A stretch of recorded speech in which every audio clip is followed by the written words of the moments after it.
আসসালামু আলাইকুম, সকলকে স্বাগত নতুন আরেকটি ভিডিওতে। আজকের এই ভিডিওতে আপনারা জানতে পারবেন প্রাথমিক বৃত্তি পরীক্ষার রেজাল্ট কবে প্রকাশ করা হবে, কখন প্রকাশ করা হবে, কোন মাধ্যমে জানতে পারবেন, বিস্তারিত থাকছে আজকের এই ভিডিওতে। তো ভিডিওটি আপনারা দেখতে থাকুন। আর যারা আমার চ্যানেলে নতুন, অবশ্যই চ্যানেলটি সাবস্ক্রাইব করবেন। কয়েকদিনের মধ্যেই শিক্ষার্থীরা অনলাইনে নিজের বৃত্তি পরীক্ষার রেজাল্ট দেখতে পারবে। দেশ জুড়ে হাজার হাজার শিক্ষার্থী অংশ নিয়েছিল এই পরীক্ষায়। আর এখন সবাই অপেক্ষা করে কে পেল ট্যালেন্ট পুল আর কে পেল সাধারণ গ্রেডে বৃত্তি। শিক্ষা মন্ত্রণালয় জানিয়েছে ফলাফল প্রকাশের পর নিজ নিজ বিদ্যালয় অথবা অনলাইনের মাধ্যমে রেজাল্ট সংগ্রহ করা যাবে।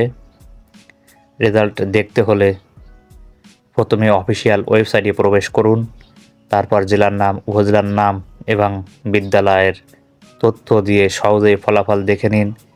এছাড়াও আপনারা ফলাফল SMS-এর মাধ্যমে দেখতে পাবেন। আমাদের রেজাল্ট দেখার জন্য আমাদের চ্যানেলে অবশ্যই ভিডিও আপলোড করা আছে, আপনারা দেখে নেবেন। এবং যেদিন রেজাল্ট পাবলিশড হবে বা প্রকাশ হবে সেদিন আমরা নতুন নতুন ভিডিও আপলোড করব, আপনারা দেখবেন। যারা বৃত্তি পেয়েছে তাদের জন্য রইল অনেক অনেক শুভকামনা ও অভিনন্দন। আর যারা এবার পেল না, হতাশ হবেন না, আগামী দিনের জন্য রইল আরও ভালো কিছু প্রস্তুতি নিতে হবে।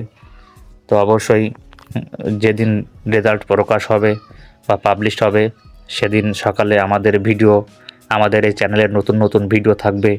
এরকম শিক্ষণীয় ভিডিও পেতে আপনারা সবসময় আমাদের চ্যানেলটি লাইক, কমেন্ট, শেয়ার করবেন এবং সাবস্ক্রাইব করে আরও মানুষকে দেখার সুযোগ করে দেবেন। সকলকে ধন্যবাদ, সকলকে ধন্যবাদ।